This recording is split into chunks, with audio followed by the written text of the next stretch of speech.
یاد رکھیں کہ ایک دعا ہے برائے حفظ، وہ دلائل النبوہ للبیہقی میں بھی ہے، اور آج کل چھوٹے چھوٹے فضائل قرآن کے جو رسالے ہیں ان کے پیچھے بھی بزرگوں نے چھاپ دی ہے۔ وہ دعا ایسی ہے ماشاءاللہ جو حضور نے حضرت علی کو سکھلائی تھی رضی اللہ عنہ، اور فرمایا تھا کہ ایک جمعرات، دو جمعراتیں، حتیٰ کہ آخر حد 7 جمعراتیں ہیں، تم اس پر عمل کر لو تو پھر زندگی میں کبھی کوئی چیز نہیں بھولو گے۔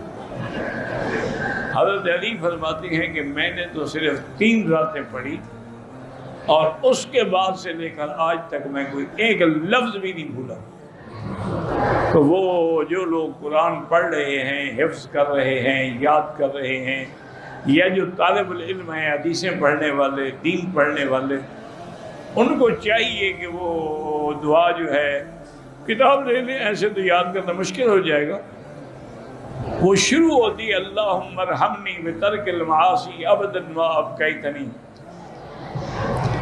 وارزقنی حسن النظر فیما یرضیک عنی اللہم بدیع السماوات والارض یا ذا الجلال والاکرام۔ اس سے پہلے 4 رکعت نماز پڑھنی ہے، ہر رکعت میں ایک ایک سورت پڑھنی ہے، پھر یہ دعا مانگنی ہے۔ 1 جمعرات، 2 جمعراتیں، آخری حد 7 جمعراتیں ہیں۔